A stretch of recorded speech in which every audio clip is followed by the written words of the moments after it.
Alex. Hi, Andrea. Nice to see you again. Nice to see you too. I'm really looking forward to having a conversation with you today. Likewise. Yeah. So, for those who follow me or for anyone who is new, I had Alex on for episode 40. You can definitely check that out. And now we had a request for you to come back from a couple of people who follow me on YouTube. And so I thought I would bring Alex back for that reason, because we were just getting into some really good stuff right there at the end and we ran out of time. So Yes. yeah. Yes. Yeah. So I feel like our conversation could go in a lot of different directions. A lot of different directions. We'll start with, what books are you currently reading? I just finished a book called Laurus. I hope because it's on Russian. Okay. It's actually a Russian author. Okay. But it was translated into English, and I believe it's called that Okay. Laurus, which is about Spell it. So on Russian, it's very very Okay. small. It's a small If you were word. going On to- English, it would be LAURUS.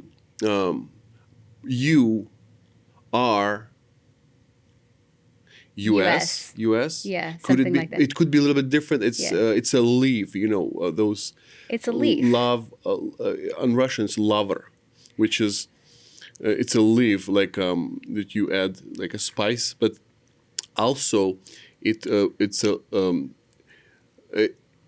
was widely famous because of people used to make crowns of it, for like like a bay leaf. yes, bay leaf. Okay. Laurus. Laurus. That would be another name of a bay leaf. But it also is the word for lovers. Is that what you were saying? It's the Laurus would be Lover. particularly not the lover, but the bay leaf. Okay, that okay. would be I like misunderstood literal you. translation would be a bay, Bay leaf. Okay. Yes. So it's a seasoned spice. Yeah, and another one would be I like philosophical things, Yeah. and it's last name again. It's on Russian, but his last name probably would sound like Husserl. Huh. It's German philosopher. Okay. Yeah, I really like what I can recall from it, which it's probably going to be very interesting to hear the concept of time, because we all have people think of time as some people think of a linear, time as a linear. Yeah, Some yeah. people think time is a cycling Spiral. spiral. Yes. But he proposes idea. He lived, quite not too distant past. So 1900s? Yes, like 1950s, I think. Okay. Even so, but it's only I haven't. I just read his thing, his book, but Yeah. not really. So he's know the his author background. of Laurus? No, it's a different. This Okay. is totally different. But I thought I would mention this very interesting idea about time, that he proposes to think of time not like linear or spiral, but as symphony, which is like really blew up my mind. Basically, what it means. And it would be very interesting to people who, try to look inside of them, or like try to observe and get some idea of what's happening in this crazy world right now. Right. Because he's saying it's the time that we're living.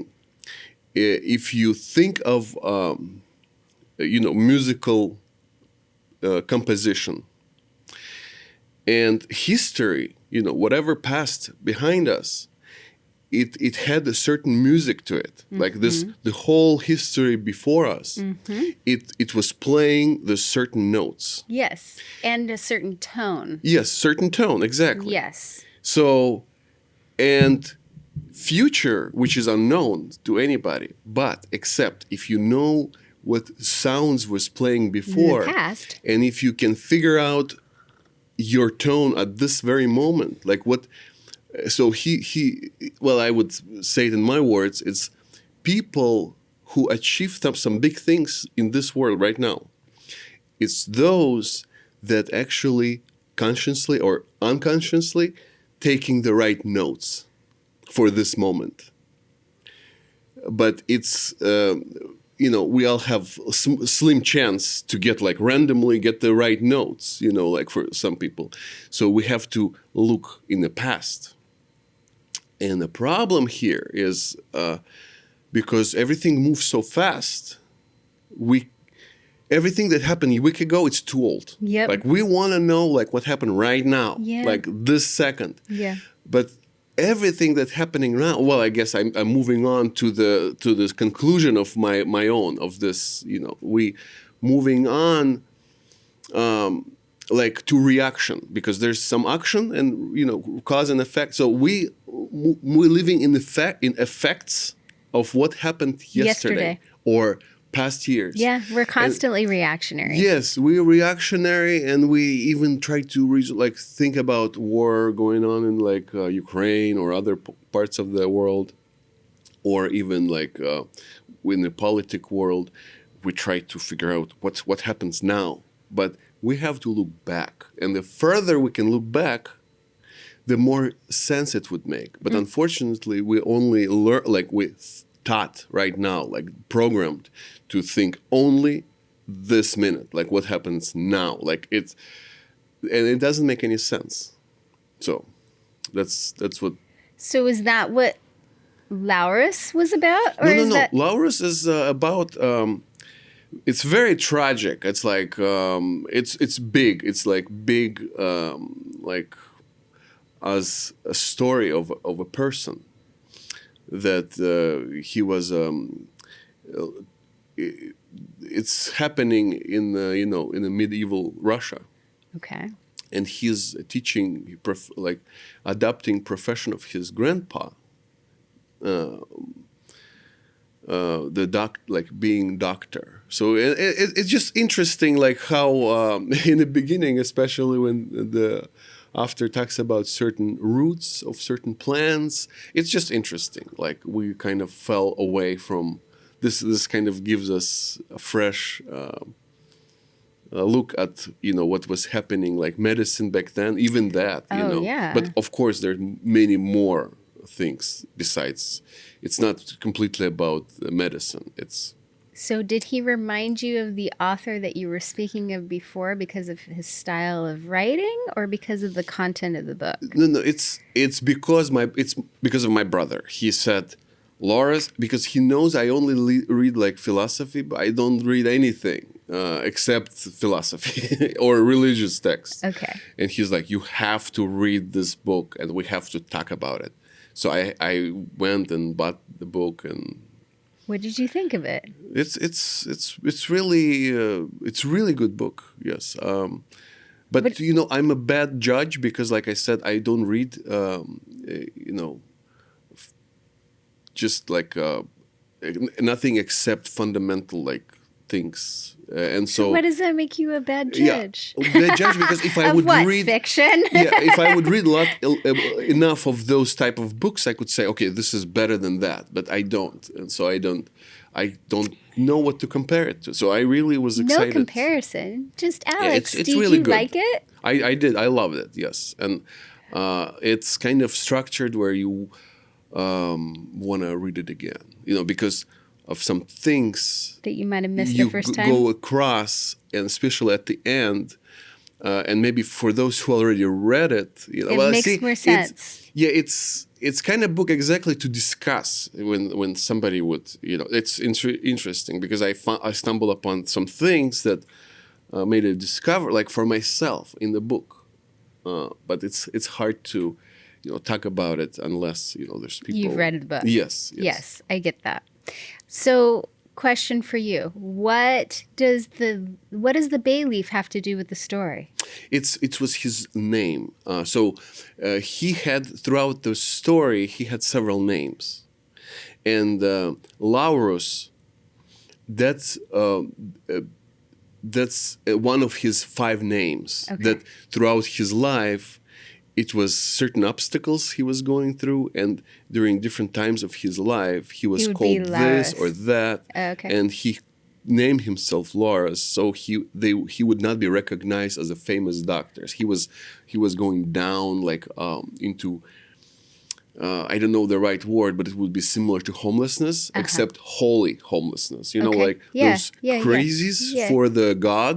Yeah. You know. Yeah, the that- crazies for the God. Yeah, crazies for the God, for the glory of God.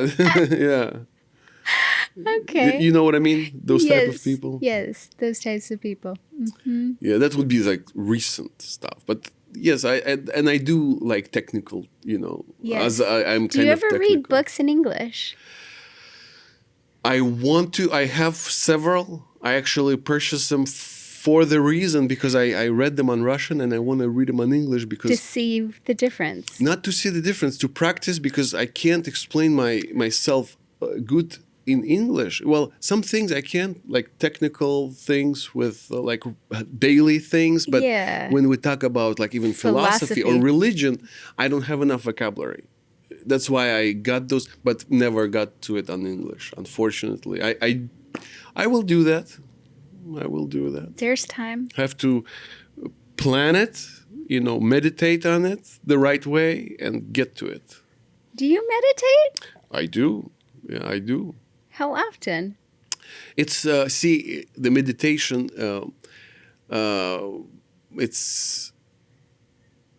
It's not.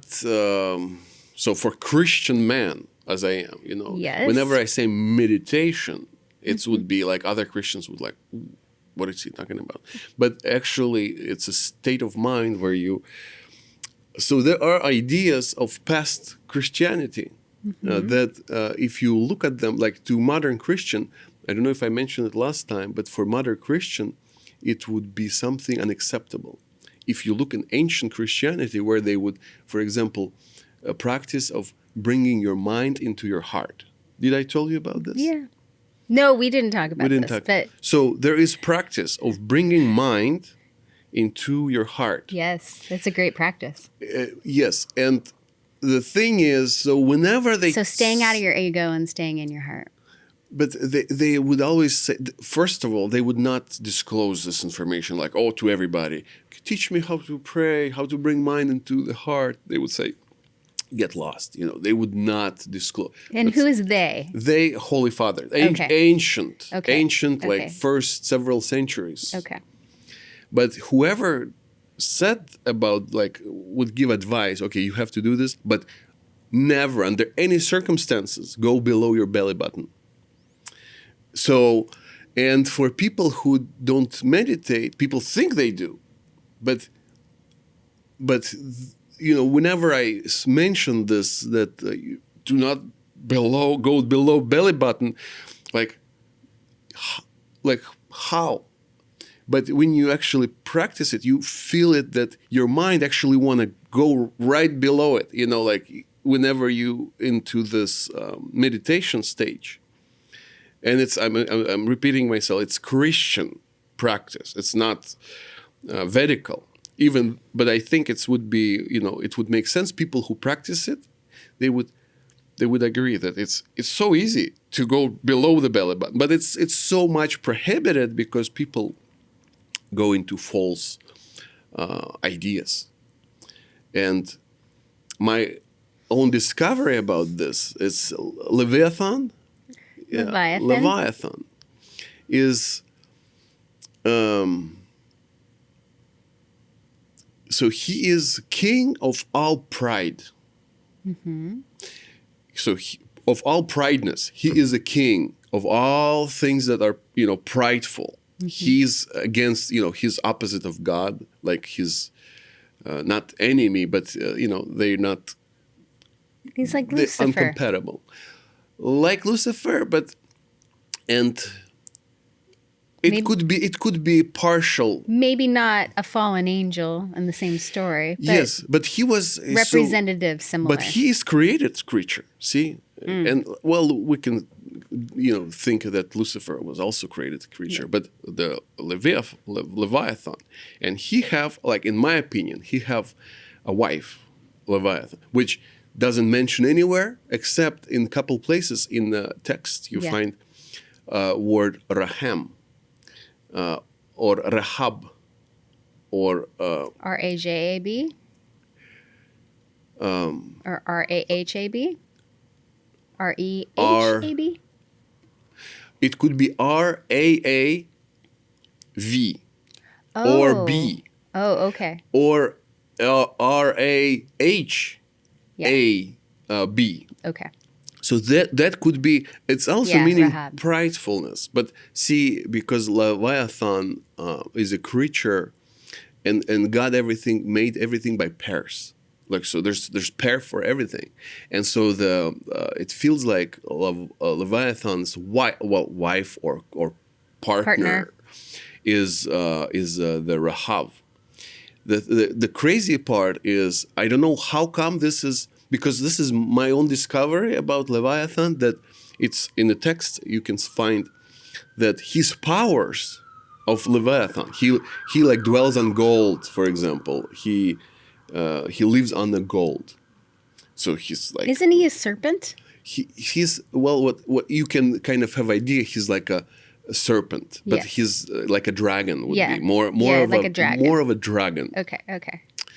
But it says his power is in his belly button. So this is what gets pretty crazy.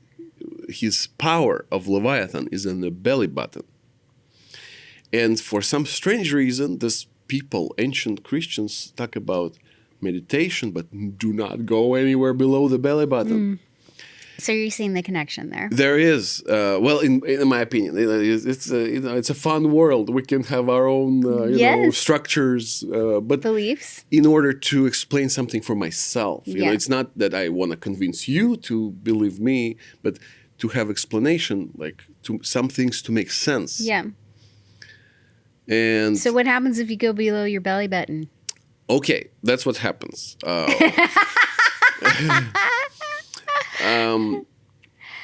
It's very touchy subject, because there are different there's different Christian religion groups. There's Baptist, Seventh-day Adventist, Charismatics, Pentecostal, and so this would be quite it would be very easy for people who observe Christian religions. They would say, how come they were, for example, Pentecostal group, conservative Pentecostal group, and then a couple of years later, they're like doing crazy sounds, they're rolling on the floor, they're like so crazy. And this happened. They're speaking in tongues. Yes, and so this, in my opinion, again, it has everything to do with the belly button. Being below the belly button. Yes, and when we look at this idea of belly button or the energy fields, so in Vedical we have 7, right? 7. Yes. 7 energy fields in the Vedical tradition, but or in Christian chakras, yes. In Christian Bible we find 3 of them, at least 3. There could be more, but at least 3, which is below the belly button area, okay? What are they called? I don't remember them being referenced. So they don't call chakras. That's the thing. Oh, no, they're not called chakras. So, okay. But how are they referenced? I don't remember this in the Bible. Reference? Okay. So when Adam sinned, okay, he did the sin. Yes. He did this, and God finally kicks him out of Eden.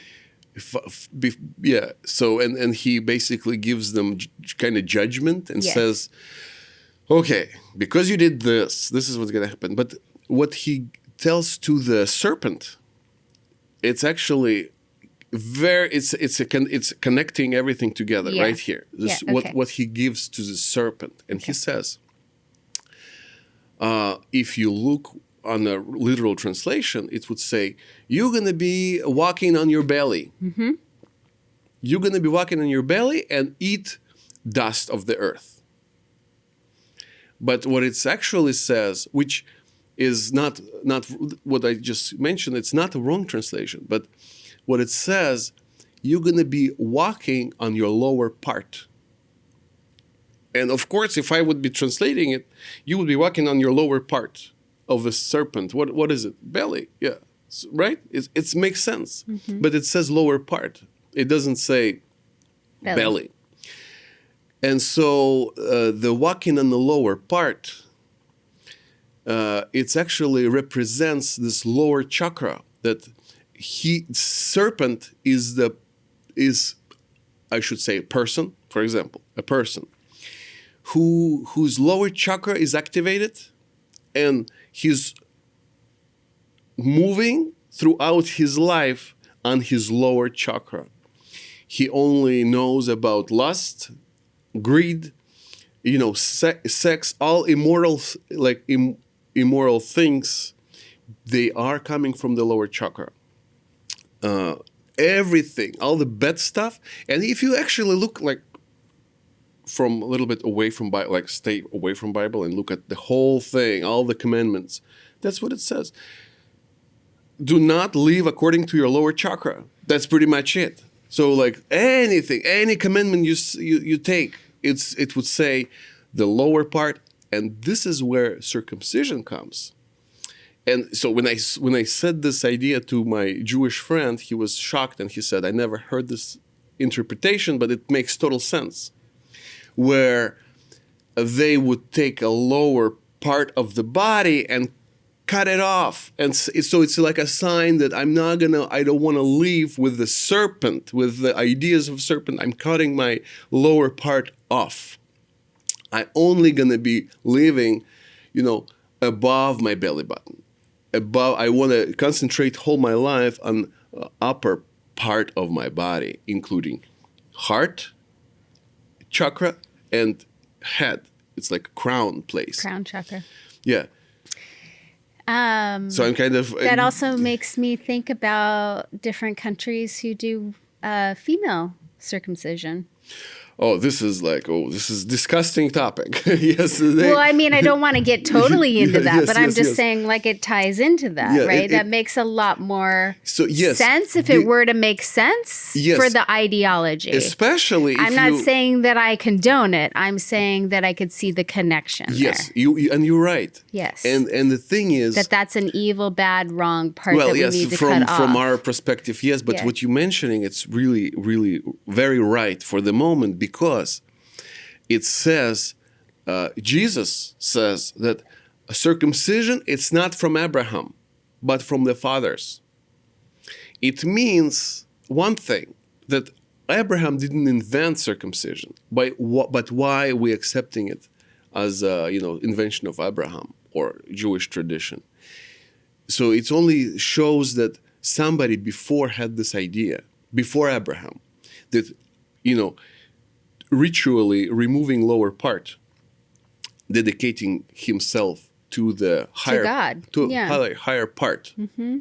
And so this is also, I think, would interconnect with this woman circumcision, which is it's probably much more painful than the other one. Especially because it's given without anesthetic. Yeah.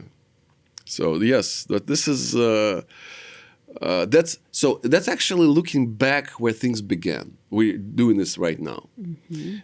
So this is where all begins. It's for Christian anyways, or for people who are familiar with Christianity or accept Bible as a book of life. That's where we're starting. Everything, it goes back to that place. So things start making sense today, now, only when we look back and realize this is what happens to us, because there's so many things happen in the book of Genesis, the first couple chapters, that it's just very interesting. To me, well, I study it just because it's interesting. It's not not because I'm sharing it with people. Yeah. Like right now. Yeah. Yeah. So I'm really interested to hear now how you feel about what's going on in the world. So much has happened since you and I saw each other last on this episode, or on our initial episode. So much has happened. Yeah. That was in December of 24. I just looked it up. And we're now in September of 25. Yeah. Yeah, well, it's hard for me to comment on the craziness that's going on. Obviously, we are facing pretty tough times coming up our way, and so Tell us more. well, see, From your perspective, from my since you're perspective- Russian. Yes. So when I was born in Soviet Union, and Soviet Union collapsed when I was boy. How old And were you? I was 10 years old. Are you feeling like you have PTSD right now? What's, Are you- no. Are you reliving your trauma right now? No. Actually, I'm kind of glad this happened to me because You it's a feel life prepared? experience. Yes, I feel like we know what to do. And many Russians, they would be looking at all the stock market, or whoever follows. People follow gold prices or Yes. stock market or Yes. other things. Yes. And people who went through this type of thing, they aware what might come next. Okay, so tell us what might come next. Well, see, America is a lot different. Not a little bit, a lot different country. I know. But people who had any sort of skill, they were surviving by growing things on the yard. Yes. And people who, see, I at that time I was in Kyrgyzstan. And in Moscow, for example, elder people was throwing themselves out of windows Yes. because it's like They're starving.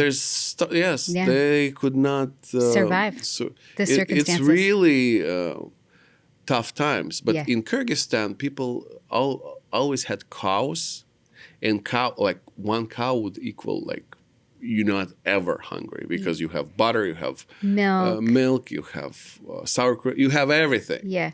If you have chickens and cow, you're not good. gonna starve to death. Yeah, yeah. But here it's a little bit different. So I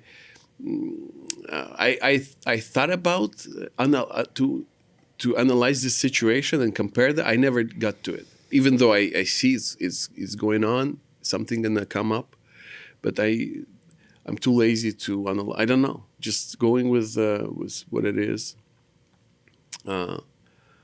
Trying to get myself like prepared as much as I can. But what can you do? People who, like some of the people which I don't follow, like their idea of gather all the canned products in the house. If you would ever prepare, okay, that would be a good thing for listeners to know. Like if they thinking they can prepare by bringing stuff in the basement, like canned food and stuff, it's pointless. Because in Kyrgyzstan, for example, there was no markets like here, right? Go in the store and buy bananas any time of the year. No. So if you had potatoes in the fall time, you would collect them, like several tons. I'm not kidding, several tons. And put them in your basement. And you would have not even basement, but something deep. That it's a cool place. Like a root, like a cellar. And exactly. Yes. And you would put it there, including some whatever vegetables you can have, you put them there. If you cannot have it fresh, then you chop it up and, boil it, you put it in the canning. And so for a winter, if you look at those basements, people who like by necessity doing this, like in the countries like Kyrgyzstan, by necessity they do this. You would be shocked how much you have to have for a winter. It's enormous amount. They spending for the winter, people actually save whole year to be prepared for the winter. Yep. And and it's here. If you think you're gonna, Prepare. be prepared for 6 months, forget. Yeah. You can't be prepared for 6 months. Yep. So the best is maybe to just go on the things that are less perishable, and have a hope. Have a hope that God will help you and carry you through this time. That's the best advice. Yeah. You can't predict how it's gonna be. Yeah. Hopefully it's never get to it. Here we don't know. With like I said, it's not, you can't compare Russia and United States. They're like two different even economies. Like They are, but they're intricately tied. yeah. So this is, I don't know. Yeah. So what's happening right now? It doesn't look good, And anybody would say, who would say, "Oh, it's great," unless you bought a Bitcoin at 7 cents, a piece, like in Yeah. years ago. At least Then 10. you would say, "Oh, times are awesome." Yeah. Otherwise, if you don't, like, it's not. It's tough. not going to be good. You have to be careful. Mm-hmm. Yeah, with the way people spend money. Yeah. I guess. And what about the politics? Oh,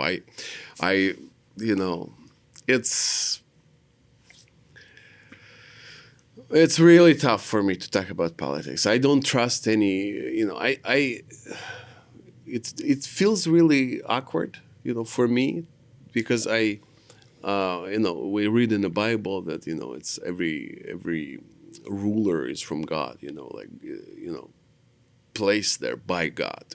And there are stories like in the year 3rd or 4th century, there was Christian nation because all that world, old world was Christian, because Christianity became legal. Yeah.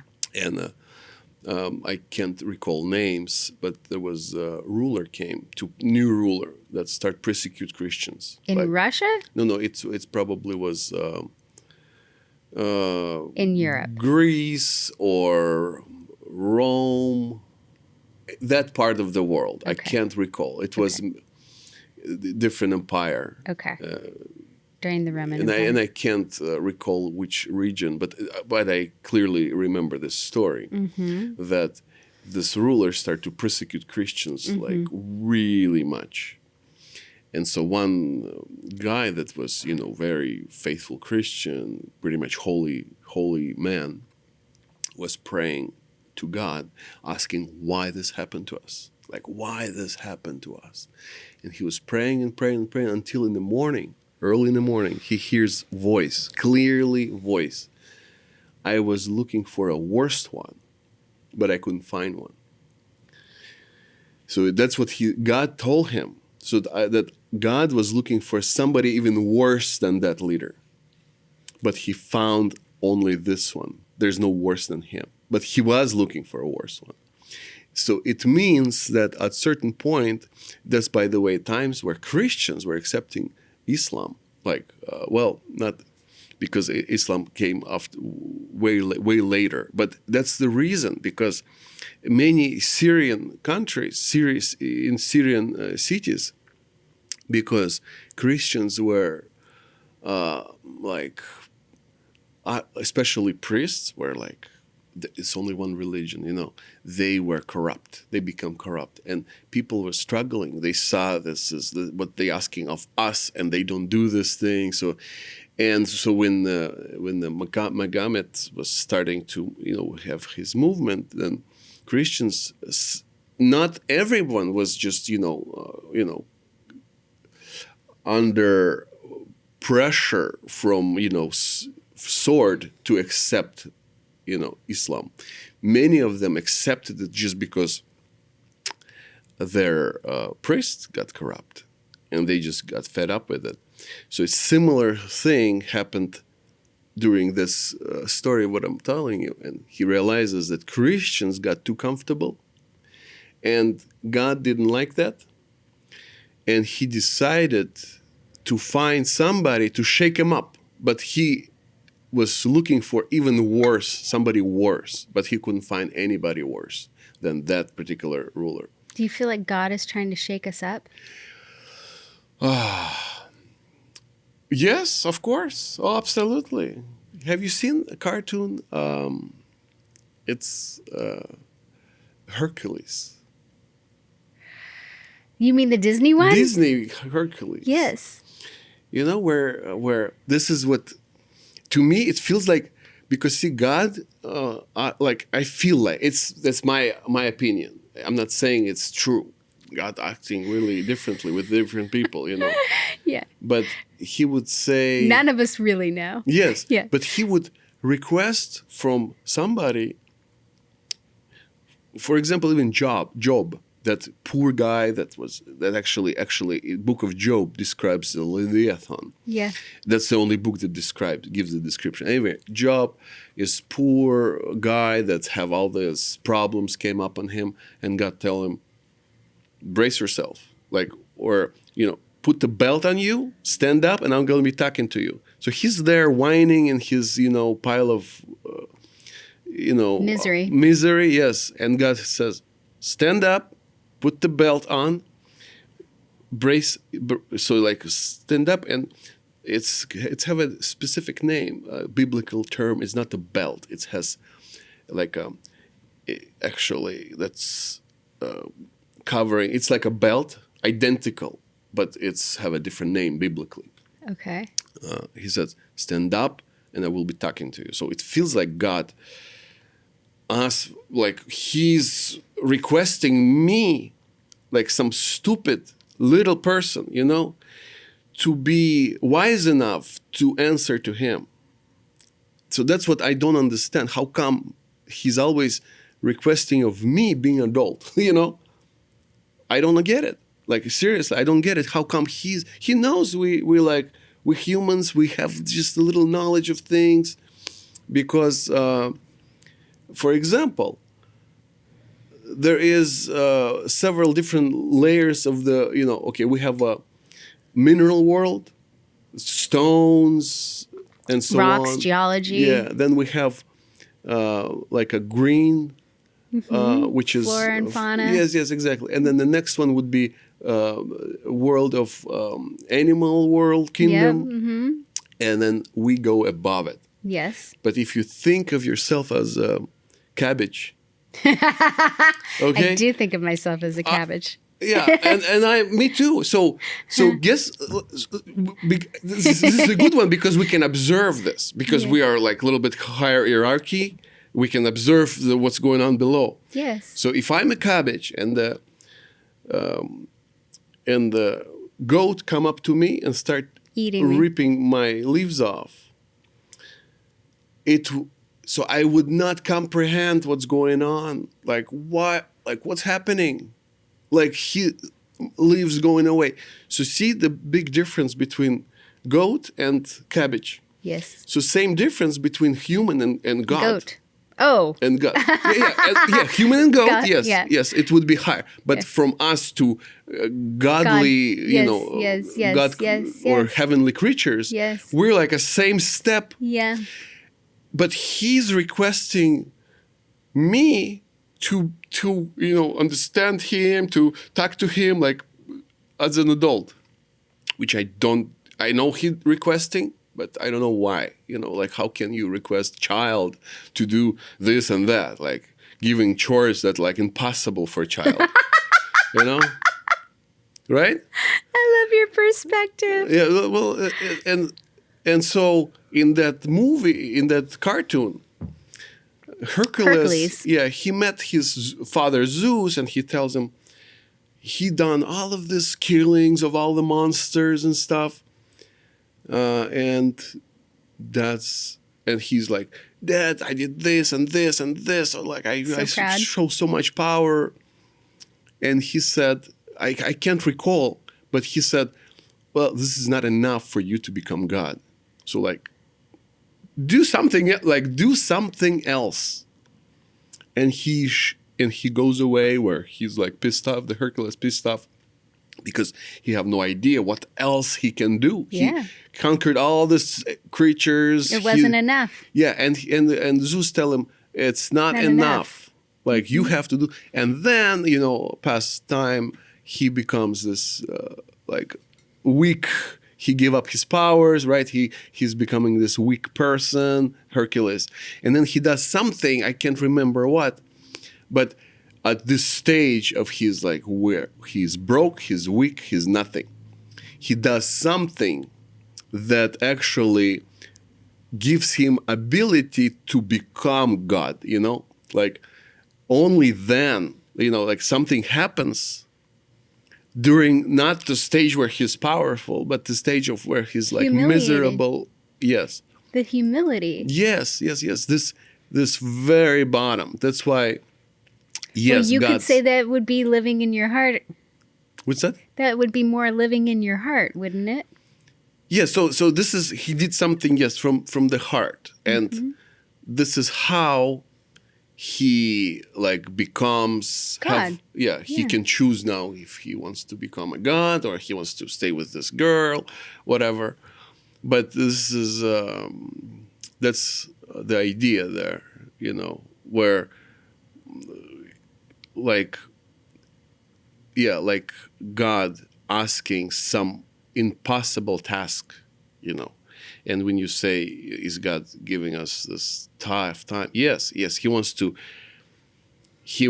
bring us to the new level of humanity. I think like he wants us to be above this, what we see, this is lies, corruption. It's just unbelievable amounts. I'm not, that's why I don't, lies and corruption, that's all. We live in the world of lies and corruption. We do. And we've been programmed to be like, Yes, we have. Yeah. We're very siloed here in America. Yes. We're given, it's not a lot different than Russia in the ways that we're given the news or the media that they want us to believe. Yes. And the thing is, people love it. They just go with it. They just watch it and think whatever they've been told is true. Yes. Oh, like somebody told me, I'm not only watching CNN, I'm also watching Fox News, like it doesn't make any sense. It doesn't, if it doesn't come from matter. Outside of the country, it's not. Yeah, it doesn't. It's all the same. Yeah, it's all the same. Everything is a lie. By the way, it's paid for. Yeah. Lie. That's what another. From the belly. Well, it's a little bit different, but lie. On English, what means when I say lie? Well, there's two ways of spelling it too, so it's very confusing. But even with same spelling, it could mean as not being honest or laying flat, laying horizontal. Yes. But guess what? What? It seems like this is coincidence. Okay, coincidence of the English language. Yeah. But if you take Russian language, yes, we have Лёж, which is lay down, and ложь, which is not being honest. It's a lie. It's identical concept in two different, totally different language groups. Like absolute. Is it spelled the same? It's almost spelled the same, but it would be a little bit misspelling, kind of. And you think, okay, it's kind of in America, a little bit, or kind of in Russia. It's also coincidence. But if you check other language, I did research like a couple days ago. I was looking what the word would be. So there's like 10 languages that lie and lie would be almost identical, almost like same in 10 different languages or like several different languages, and it blows my mind. I bet it did. That's actually, so anything you see on surface, it's lie. For nobody gives you truth on the surface. Well, even sometimes we say truth is somewhere on the surface. No, truth, you have to dig for the truth, and lie, it's pleasant. It's always on the surface. Anywhere you turn, there is a lie.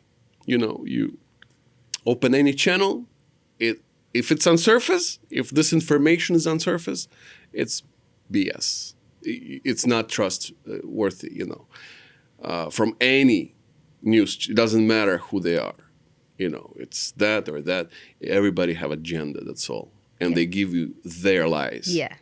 It's just whichever lie you prefer. Yes. I prefer What this flavor? lie. I prefer this lie. Okay. Yeah, It doesn't I make me prefer think. Fox News lies Yes. as opposed to Joe Rogan's lies. Yes. Yeah. Yeah. Mm-hmm. Yeah. Well, Joe Rogan, I like. Well, I don't watch him a lot, but I've seen sometimes, this pop-ups, some videos where he would ask a nice question, and then it would be like interesting, like. Oh, he's he a have great interesting- interviewer. Yeah. He's a great interviewer, and he's a very smart person. Yeah. He's a very smart person. The reason why he came up for me is because he's part of the reason why we have the elected president that we have. He was. You think he's a part of it? He was instrumental. He was instrumental in having Donald Trump on his show to sway his followers into voting for Trump because he endorsed him. So that was a large part of the sway in regards to who stood up and voted for him because See, I judge by myself. Yes. And so whenever I see like a couple short videos of Joe Rogan, Yes. I always think, okay, everybody else is watch exactly same thing. I have not even seen what you talk about. Okay. Interview, and so that's hard for me to compare because I always think, okay, this is how much time I spent on shorts, and I assume, okay, people spend probably more. If I did this for like an hour, I always think, okay, I'm always trying to, limit myself. He had an entire episode where he spoke with Trump. Yeah. I haven't watched it, but it was very famous at the time. And because he has a certain following, yes, you could say it's middle America.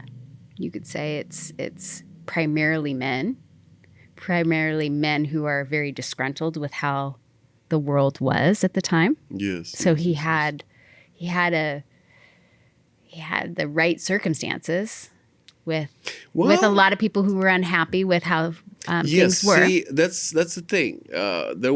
There's times where some things going on, somebody's unhappy for too long. They could do the revolution. Yes. But I'm not a big fan of revolutions because of, I know the first one that comes to my mind is Lenin revolution. Yeah, how was that? Yes, exactly.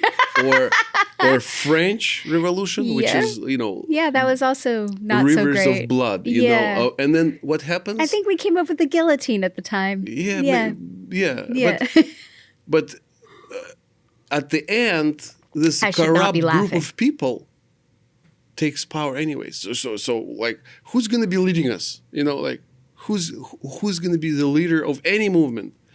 So you have to have in order to create anything, you have to have a position ready. You have to. So somebody is creating this group and creating a position for at the sure. same time. Otherwise, it wouldn't be successful. Like any group would not be successful. Yeah. So you have to. Same thing. Like feels like this Puma and Adidas. Two brothers. They still say, they hated each other. I don't believe it. I don't believe it. I think this was a German marketing strategy. Like very deep thought through. Like this is how we're gonna do it. We're gonna hate each other, but we're gonna create two empires. Like Something to push against. Yes. So they did it. I don't believe they were really hating each other, like people say, like anywhere you find. So do you think that this was, I mean, I have my own opinions, but do you think that this was all planned? Yes, I think so. Mm-hmm. For some reason, I don't know, but I think everything is planned, including Zelensky. If you look at his name, I mean, I can tell you something. I mean, please do. You're gonna laugh at me in a I'm couple not of years. gonna laugh at you. Why am I gonna laugh at you? Okay, in Bible there is scapegoat. Everybody knows a scapegoat, but do you know what the name of the scapegoat? Is it Zelensky? Oh, well, no, but you'll figure out why Zelensky is a scapegoat because scapegoat in the Bible is called Azazel. Okay. Azazel. When Zelensky was going into the power, like vote for. Yeah. So they come up with a slogan because his name is Zelensky. So they took first letters Yeah. of his Zel. last name. Yeah. And then vote for. This word for, it's za. Vote for. And it would be everywhere in the city. I was watching, some, because I really liked Zelensky back then, but I thought it's a weird combination of words. Like you cannot find this, it's really a rare combination. Like vote, and separately would be za, zel. So it's almost was lacking of one letter. Yeah, and switch the letters around, right? No, it just Because was A. lacking of first letter A. So he's actually Zazel. You can't find this combination except in the Bible, the scapegoat called Azazel, and he was given in a sacrifice on July 10th. So I marked my calendar, July 10th, like for my personal, so I'm saying this is kind of awkward, but my calendar is marked July 10th to see what's going to happen, and I thought it's going to be this year. Nothing happened, but I think, okay, maybe it's next year. But I think he's a scapegoat and everything is planned. Everything's planned by planners, world planners. So it's like, it feels like that. We'll see. It's going to be interesting if this happens. You're a prophet. Then you're going to be... You're psychic. You're going to be like... It's not psyche or prophet. You just look at the name and it makes sense, but I may be wrong.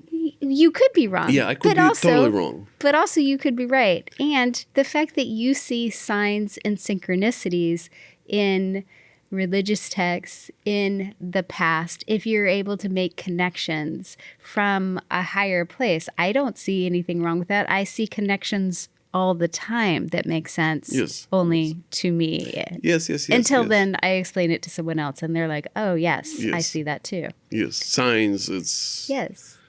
It's all over. I agree. Signs are everywhere. But I agree that this is planned. Mm-hmm. Whenever I was just talking about this, this morning, actually. That whenever people, Americans, and I don't want to say you're not an American, but I mean people who were born here. Yes. And I'll get to why I'm distinguishing that. But people who were born here a lot of them are in disbelief. They're walking around constantly in disbelief. Like, how can this be happening? What can we be doing about this? How do we change this? How did this even happen? I mean the chaos, the general chaos of the people that grew up here in America. And to me, when anyone comes to me with that perspective, I also have insight into it that may be different than other people based upon my own life experiences. Because I was married to someone who has similar qualities to our president. Not as much power, certainly not as much money, but thinks very similarly, acts very similarly. And so, for instance, when I filed for divorce, everyone said, are you afraid? What is he going to do? Is he going to hurt you in some way? And I said, oh no, it will be much more insidious than that. It will be much more thought out and planned than that.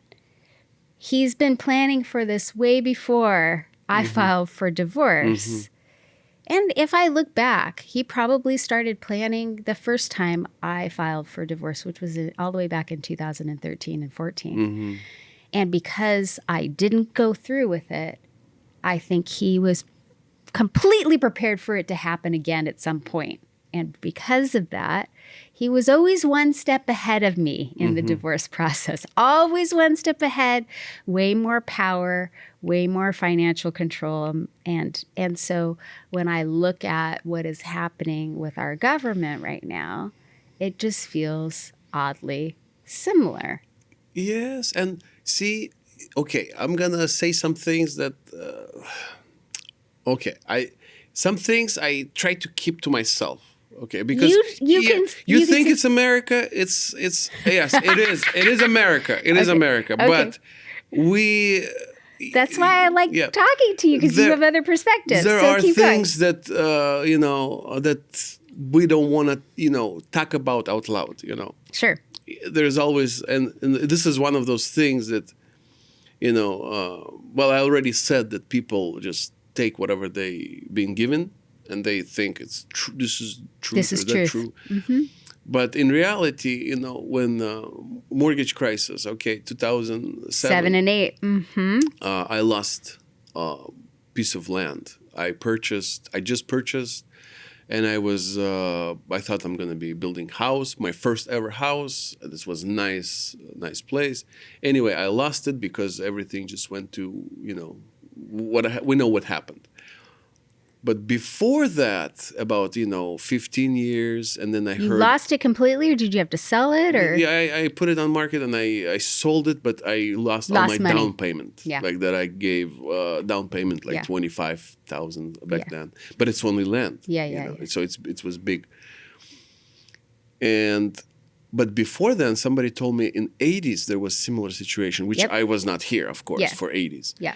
And then so anytime you look at things, They cycle. they cycle, and so Mm-hmm. and then I thought how brilliant this is, like American like this is brilliant, because in Russia government is so dumb, like, and they so stupid because they see people got rich, okay, let's slaughter them all. They take everything from people, so they do these stupid revolutions always. Like Lenin came, they killed millions of their own people. Stalin came, it's just ongoing thing where they rob people blind. Yes. They don't care. If right now you create a nice business, yes, I mean, some people are lucky. They get the business going and they sell it. They get so it's kind of look like, modern country. But sometimes if you're like unknown person, you create nice business, somebody would take it away from you. Like, literally put you in jail, for example, find something, lock you up, and take the business over. Fairly corrupt is what you're saying. Still. So they would steal it like this, Yes. with the, like hard muscle power. Yes. And here, who are you going to blame if the market crashed? Well, you're going to blame yourself. You saved money for 15 years, you put down payment, and then you lost everything. Who are you going to blame? Oh, I was stupid. I listened to this neighbor. I listened to my, this My or that. employer gave me a Yeah. 401k. Yeah, whatever. You blame yourself and you blame others, but you never blame, who actually did this from the beginning. That's the way to rob people, system. I know. Okay, we're going to give you this. We're going to. I know. But it grew up so much with financial institutions because, dollar is what? It's nothing. They just print it, whatever. Yeah. So it's Especially now is nothing. so it comes to like a really, like the whole thing. It reached the point of blew up. It's reached the point. That's why you look at stories of like weird things. Some CEOs would do some crazy things. Some hospitals would do some like really crazy things, like mind-boggling crazy stuff. And you think, how come nobody's responsible? We look around. Homelessness, it's unreal. So it feels like it's about to collapse. So they just robbing everything. Everyone. Whoever is in power right now, like Kotek right now. For example, we have a college, Manhood Community College, in my area. Yes. They decided to do update on the college. They say the people that live there are gonna pay for it. So, and I'm thinking, okay. You mean through taxes? Yes. Yeah. They're gonna add taxes to do the remodel but whoever's in the region, we're not gonna have discount if my son or daughter are gonna go there. They're not receiving discount. It's a private college. Like, this is madness, just like flat out. Now you hear rumors about somebody yesterday mentioned it to me, that DeSantis in Florida said, so So I just heard it from somebody. I haven't double checked. I don't double check news. I care less about news. But Yeah. I only heard it yesterday. That DeSantis proposed for people to vote to remove property taxes. I don't know. Have you heard of it? I haven't had a chance to look at the news in the last 24 hours So or in the last couple of days it because I feels just like started if my this is going to semester. happen, it's going to be chain reaction. But why?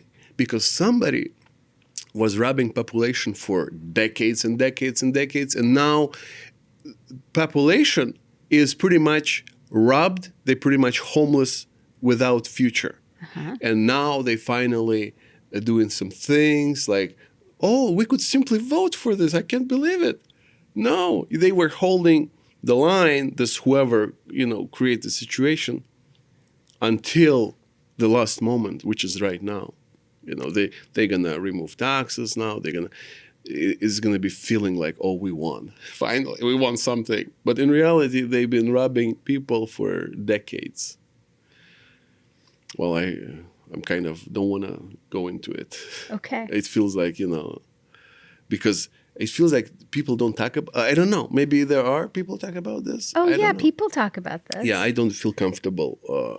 I have kids and family. I don't want to, talk about things that, to me, it's obvious. This only makes sense, the explanation.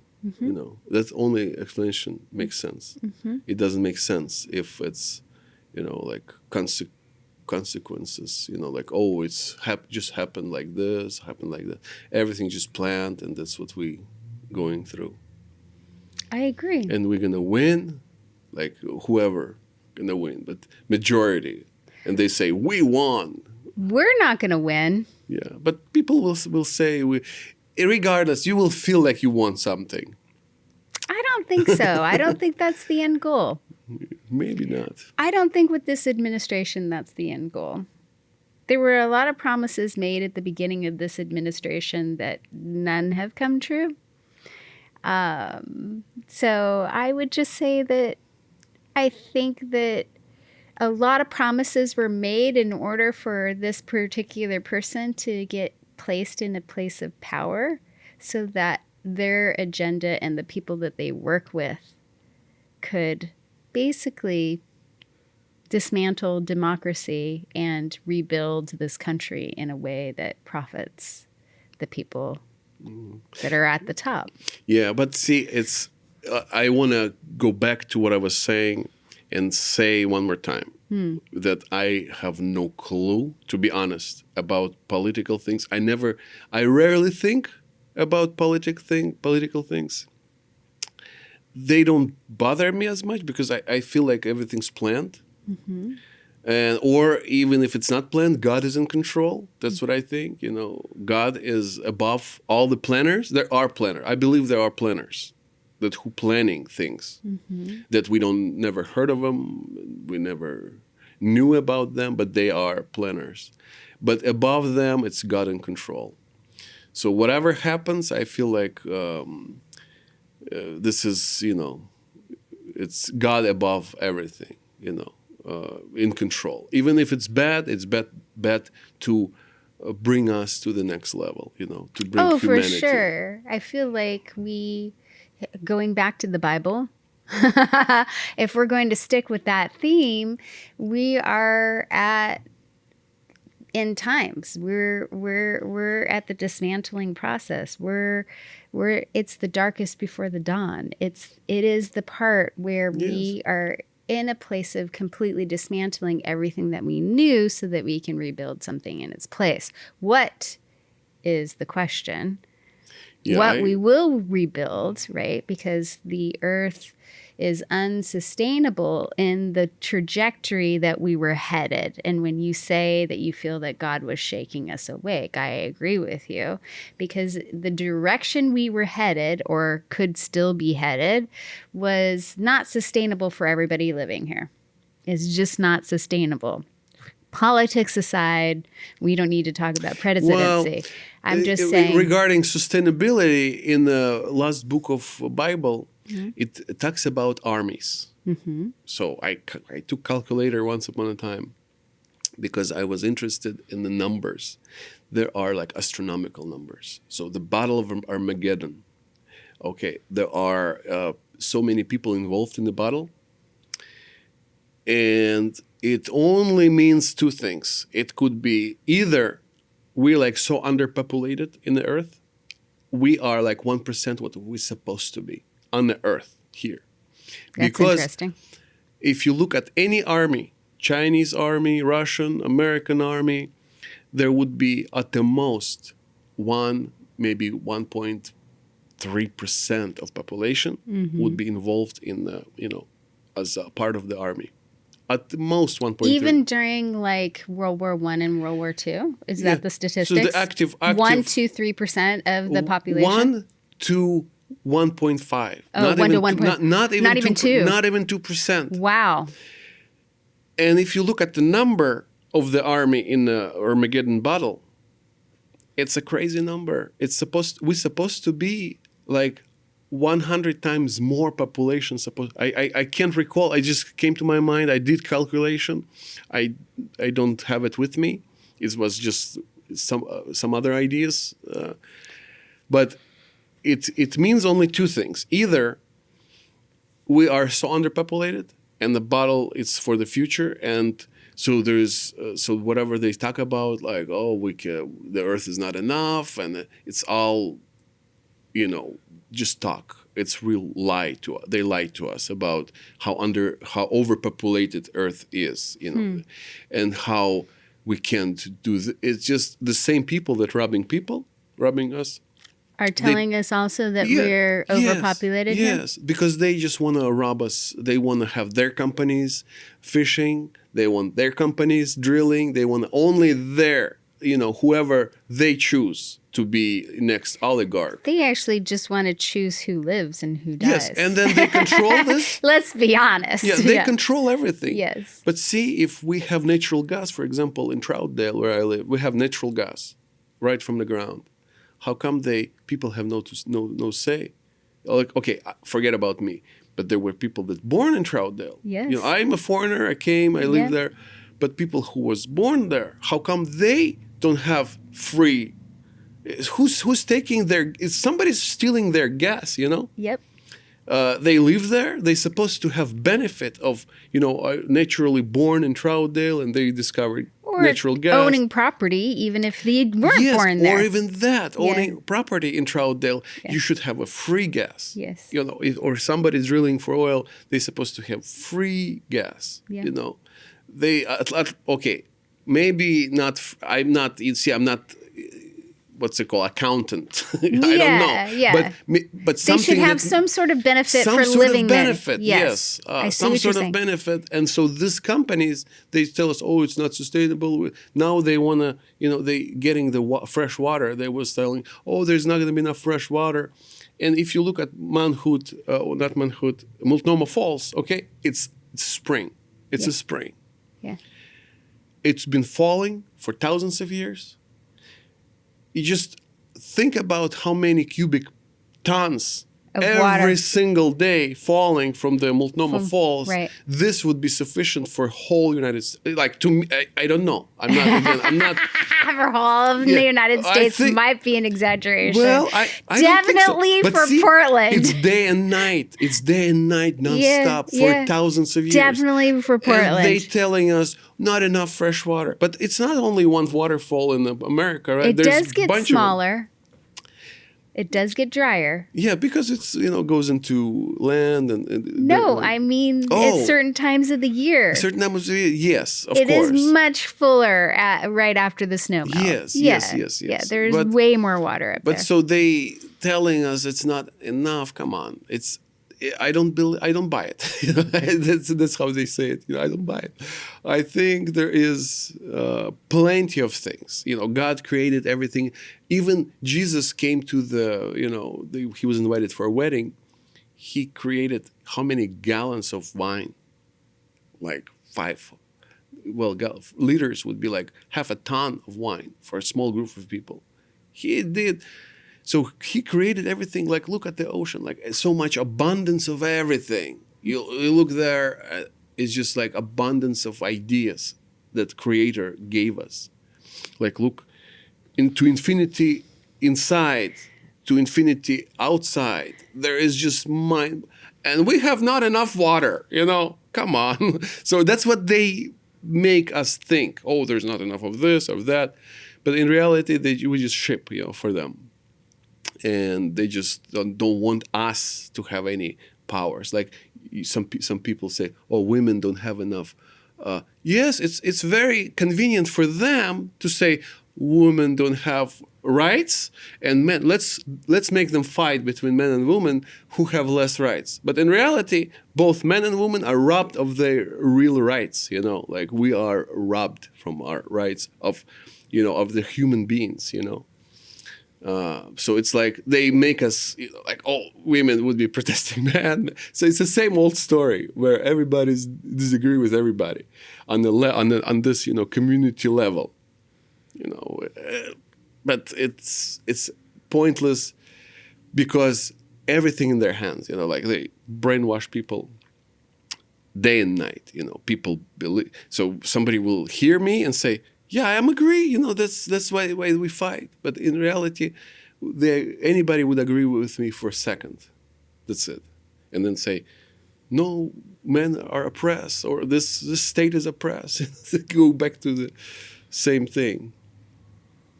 But anyway, I guess I should not be talking about politics again. Why?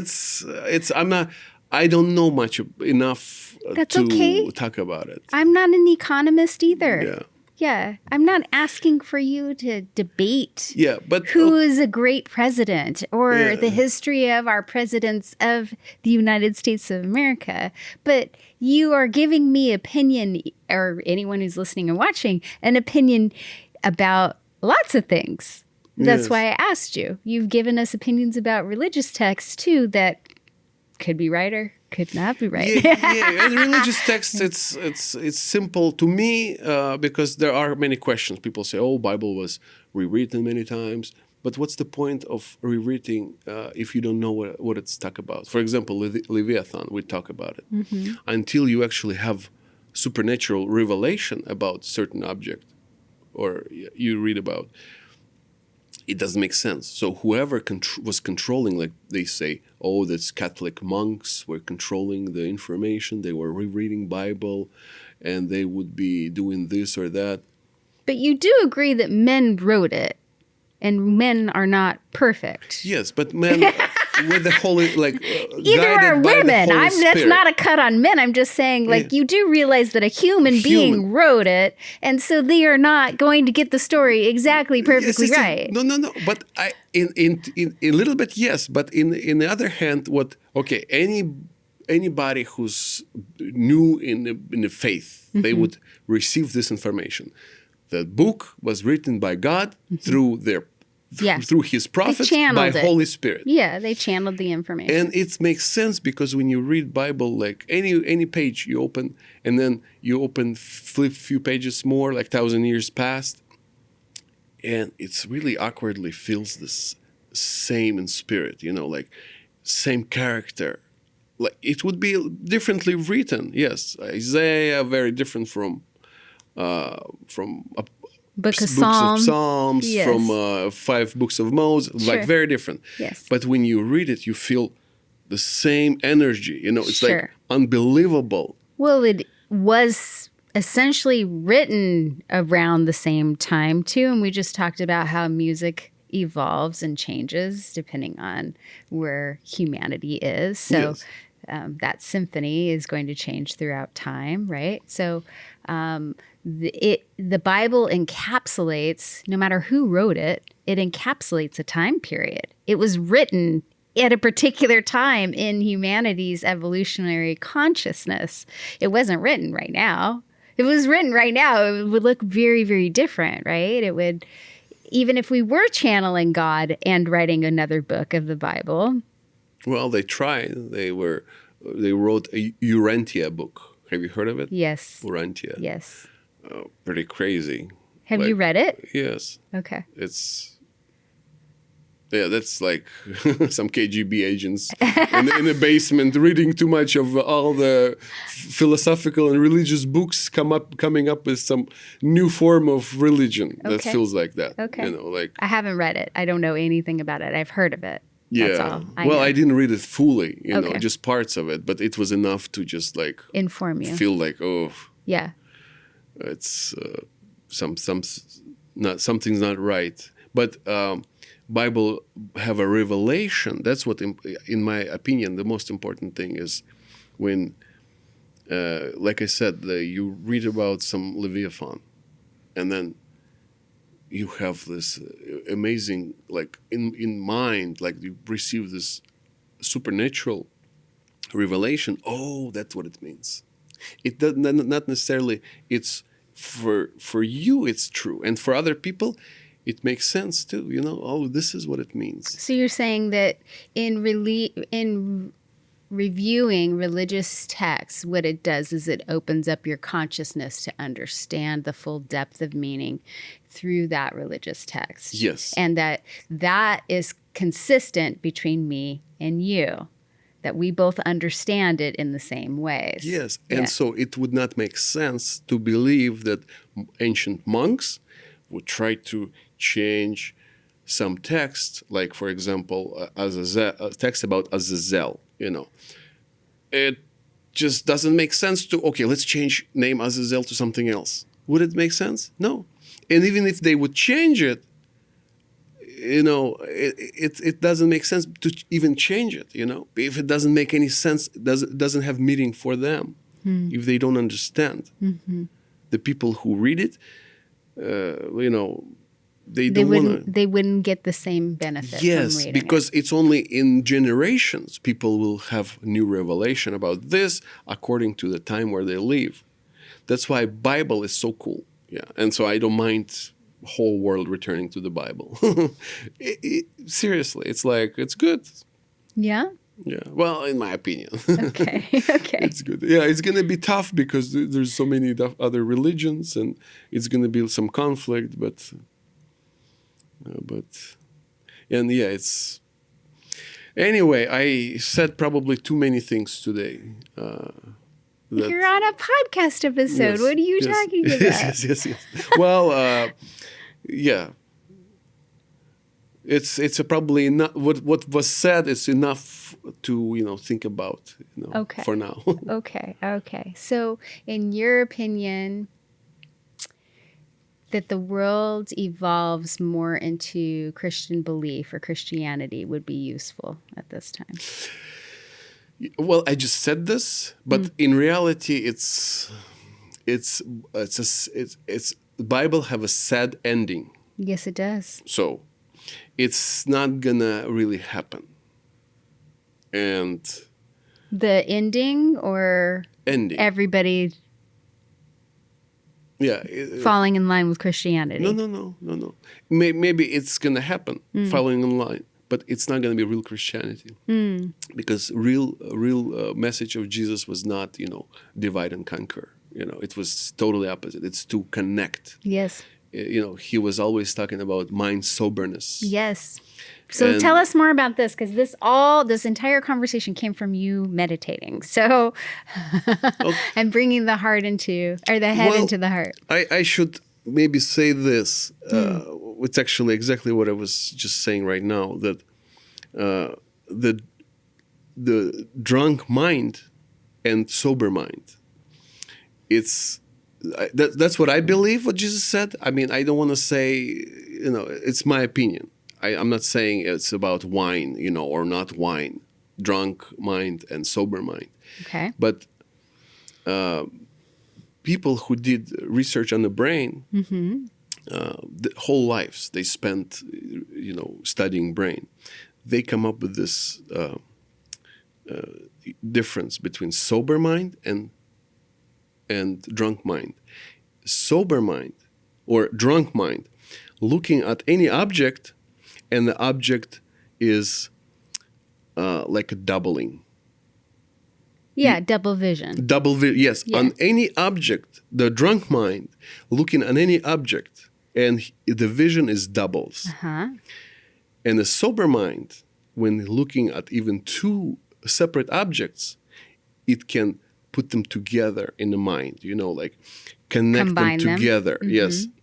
And I think what's happening right now, it's the whole world is drunken mind, where we look at one thing and we fight because you have a different perspective of the same thing, but we have a double vision, drunken mind.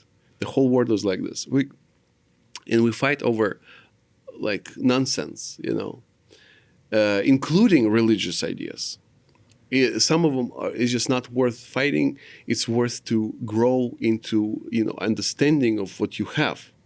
And then if you grow enough, then you can be able to accept, something else. If you grow enough, you can accept something. If not, then you stay where you are, you didn't grow enough. So you can't accuse, somebody. You're like Hercules. Yes, you can't accuse. You stay Hercules. Yeah. Yes. And so this would be the meditation, I would say. It's actually bringing mind into focus to get two things, sometimes irrelevant in the first glance, but to connect them together. And God kind of, with the help of God, it kind of makes sense. This higher power gives you this ability to connect things together, as opposed to look at one thing and, and it's just, so sobriety of mind. That would be probably idea of meditation, is sobriety of mind. Mm-hmm. So how do you achieve that? Well, it's... I did not achieve that, like myself. I tried a few times, like what I was talking about, the mind and the heart, and I see where my mind is going, and I can't control it. So that's why I don't do this. So I need a lot more things change, in me, in order to control it, and not. Voice helps a lot. Voice helps a lot. Like guided meditation, you mean? No. Your own voice. Ah. Because depending on the voice of your prayer, your mind can jump lower or higher depending on the voice tone. Okay. Of your own voice. Sure. So this is like I said, people who don't know that, it would be like pretty crazy. It doesn't make sense. But the word. Let's say it does make sense. Okay. Keep going. Word Om. Yes. Have a lot to do with this. Yes, of course it does. Yes. It's a very high vibrational word. Yes. And it's actually connected. I'm not saying this Om itself is something. It's just a tool. Yeah, it's how it vibrates in your throat. Yeah, it's just a tool to set the mind into right direction. Correct. Yeah, that's all. But it is also how those two syllables combined, when you say them, how it's pronounced, it vibrates in a certain way, no different than you saying Azazel. It's a certain way. See, I don't know, because I haven't tried this word in meditation. Okay. I'm Christian. I don't have need to do the Om. I just, for some reason... That came to mind just now. No. I thought about this because when I was, praying, I realized the voices has a lot to do with, mind, where it goes down and it's want to go even lower. So you have to change. It's really awkward sounding, I know, for Christians especially.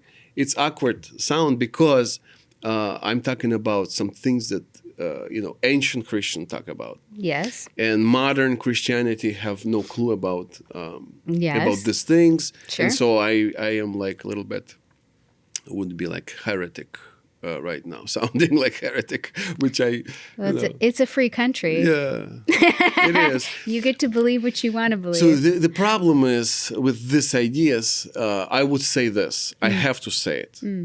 Whoever heard me talking about lowering mind into heart, first of all, you have to,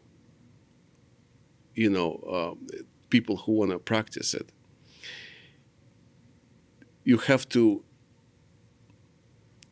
know that the Jesus, is the only Savior. This is very important. Like, I mean, I'm not telling somebody to, but whoever heard me, like any Christian that heard me, should know this, that Jesus is the only Christ and Savior. Because who people try to practice, they could get into like some mystical things, you know, and they would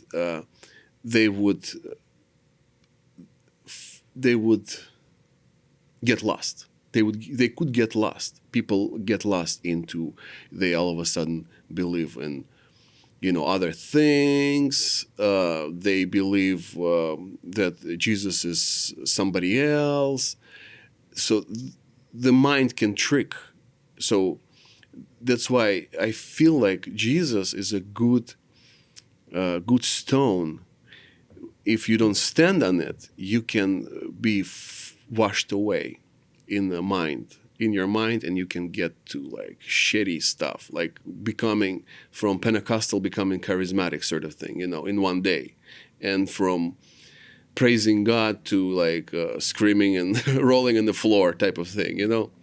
That's why for Christian, whoever heard me, so this would be like number one, is to know that the only stone you have to stand on is a Christ. He's the only one. Without this stone, you can just be washed away in this ideas of, you know, well, it's only concerning Christian. If somebody is like a Buddhist, will hear this, yeah, he's not relying on Christian, but he's relying on some other, he's standing on some other ideas. But for Christian mind, it's very important to have Christ as a foundation. Yeah, because we can't do anything. He's like, yeah, he is the transmitter that brings us. This would be a different topic, but there are things why I can kind of translate what I mean, like, because Christ is super important for me. I would say this, my only hope, because we've been lied to from the beginning, from the, you know, book of Genesis, by, you know, evil forces, and we doing these stupid circles without getting out.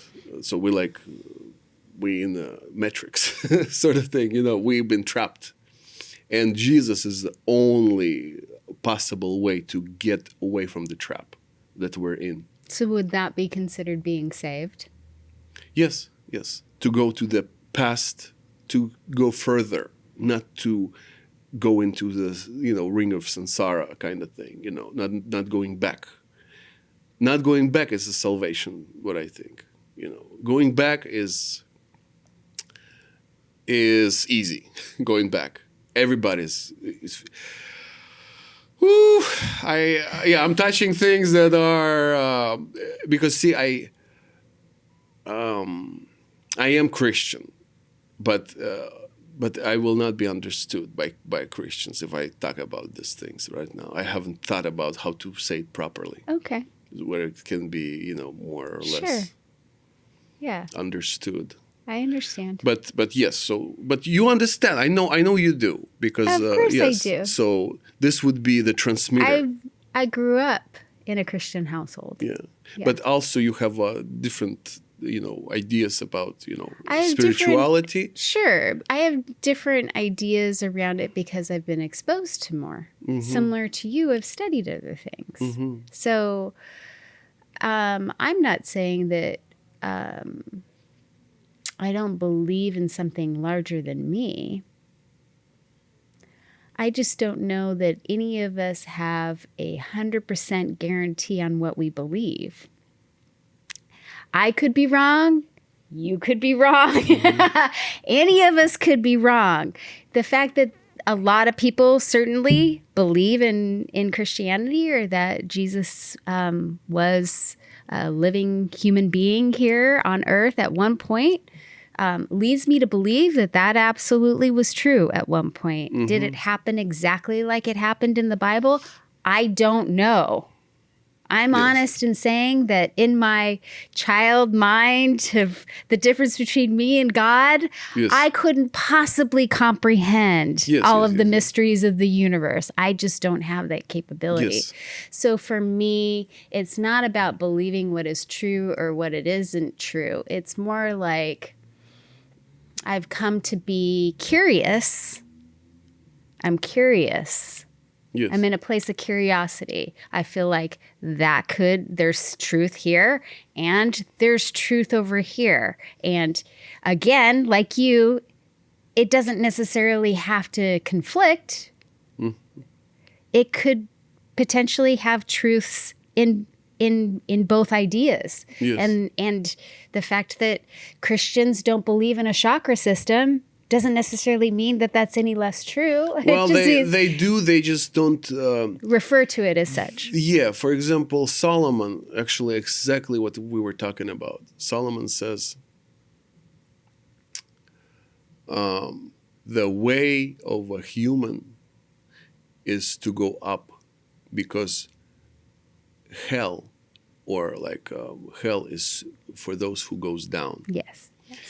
Which is like, he's not talking about hills or valleys, He Yeah. talks about precisely. Or a that- burning inferno below us as opposed to. So he talks about the hell is everything below. That's what hell is. The desires that never satisfying. Yes. And raising up, that's where. Yeah, raising your consciousness. Yes. To the. Yeah. So where I was going with that is that just because, again, and I'm with you on the fact that we tend to argue. Yes. We tend to argue when we might even believe some similar things are true. And so I'm not here to say Christianity is wrong. Yeah. I don't know. I don't know. I take pieces from that experience of my upbringing and I use it in the best ways that I know how to be a good person. Well, I'm not saying you're supposed to do this way or that way. Right. I don't think that you are. And I take other things that I have learned along the way and combine that. It's just the reason why I stopped on some things is because I feel responsible for anybody that's Christian. Mm-hmm. To think that there is something, besides Christ, like some meditation that they can do and miraculously understand things. No, it's it's a shaking of life that gives you this, and the spanking of life, that point out on some things. That's all. Life circumstances, challenges, things that you have to overcome. Yeah, you don't get lessons that you lessons, came here to learn. Hard, painful lessons Yes. with you paid for with blood and tears Evolution. and sweat. That's what makes you. Those things make you Evolve. Have ideas from. Yes. But not from simply. Let's go and meditate, and all of a sudden, or go to church, and now all of a sudden I'm enlightened. Or go to church, sit down, and listen to what you've been told, and all of a sudden I'm enlightening. Enlightened. No, it's so that's why God is shaking us up, and like I said, I want to responsibly say to Christians not to look for God in the places where He does not exist. Mm-hmm. Yeah, I think that's good advice. Yeah. Mm-hmm. Not to look for God in the places where He does not exist. Especially below the belly button. Yes, especially below the belly button. But He does exist on the pages of Bible. So it's impossible to erase some of these things or change because they sometimes come alive. Some words. Yes. I could endlessly tell you about stories that, I read them many times. Yeah. Okay. Let's finish with one last story. Okay, I'm ready. You ready? I read it many times. You, as a growing up Christian, also read it many times. I'm sure you read it many times. It's Which a story of Cain and Abel. Oh yes. Yes, everybody knows the story. Yeah. But just a few days ago, like I would say, maybe a little bit more, maybe a few months ago, it blew my mind. The same story that you read over and over and over. Yeah, because it's a parable. Yeah, it's all of a sudden blew my mind. Okay, here's the thing. God planted garden and creates Adam and give him only one rule, one commandment. You have to, work on your yard, sort of thing. You have to. And not eat the apple from the tree. Yeah. That's another thing. But the first Don't one. forget that part. Yeah. But the very first one is Work the land. Work the land. Yes. Mm-hmm. Okay, they eat the apple. They fall off from the garden, but he knows exactly what to teach his kids. Okay,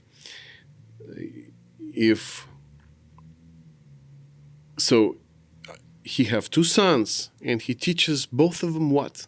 How to work on the land. Yes. He teach both of them. And Cain is the older son. It's very special attention for the older son. He's the one that's gonna, replace his dad after passing, right? Sure. So he have to be especially well taught, the older son. Yes. And when they bring in sacrifices, the crazy part is that Cain bringing exactly what God told him.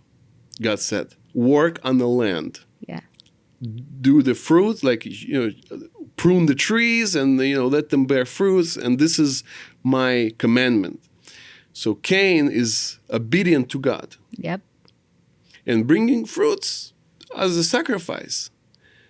And Abel does some crazy thing, weirdo, sort of thing, What is he doing? What do you Abel doing? What are you doing? How come you cutting this poor animal throat? What's going on here? You don't throw away all the knowledge you have, because of some fathers where they were bringing sacrifice in the temple. No, it was way before the temple. Nothing, there's no history yet. And the Abel does some weird, crazy thing. And moreover, God says, I'm accepting this gift. I'm not accepting gift of law that I gave, but I'm accepting gift that is completely weird. And God accepting gift from Abel. And more so, Cain, after killing Abel, God tells him, he's not cursing him. He said, what did you do? Now, Cain, since you killed your brother, land will not give you its power to you. So this is what's happening. Because you did this, land will no longer give its power to you. You're not going to be able to grow anymore food. And even crazier that Cain understood what God says, and instead of going and gardening again, he goes and start building cities. He's understand what God tell him. It's not that God cursed him. It's a consequence. Okay, you did this. Now, unfortunately, land will not give you any fruits. So he goes and listens to God and start building cities. Yeah. So if you look at biblical stories, they are about one same thing. Cain killing his brother because his brother, Abel, does something crazy. He does something that is not biblical. It's not correct. It's not politically correct. It's something more. That's where the little Hercules was telling, no, not the fruits. Do something else. And he doesn't know what to do. Okay, Bible says 613 commandments. I'm going to be doing those commandments day and night. But God says, good, but it's not what I need. And Abel actually bringing sacrifice of the faith. He have insane faith that nobody else had before. He's doing something awkward, something going above his mentality. He's breaking all the rules. And then prophets, same thing. Why prophets were killed? All the prophets pretty much were slaughtered throughout Old Testament because there was 613 commandments, and we need to do this, and one of the prophets goes and takes prostitute as a wife. That's a weird prophet right there. He's doing something crazy. Another prophet was God tell him, take your take your crap and prepare your food on the shed. Like, what the word? And he's like crying, God, please, I don't want to cook on my poop food. He said, okay. God said, okay. Then just take not your poop, but of the animal. Okay, you take the scat from animal, and that's what you're gonna be making your food with. And he does that. So prophets did some things that are not comprehensible. It feels like there are two laws. One is 613 commandments, all the, what we see, and another, something we don't see. So faith is always being slaughtered by the rules. So there are precise rules that always go against faith. So that's why when you say Christianity will conquer the world, it's going to be a world where they're going to be implying rules of Christianity, but not faith of Christianity. That's why it's going to be nothing anymore of Christian will stay.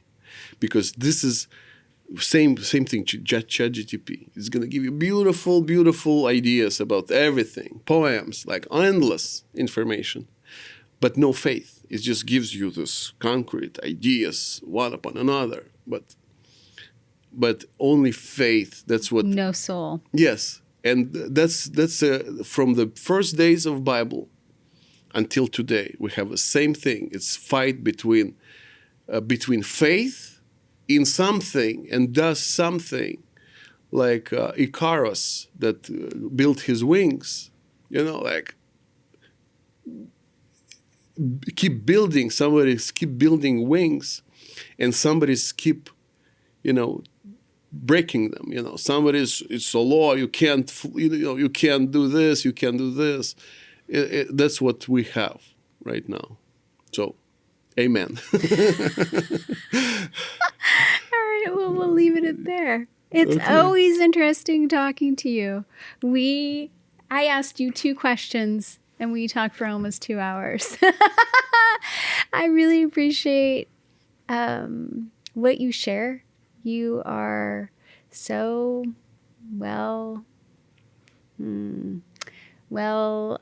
educated on these topics. And, I like it.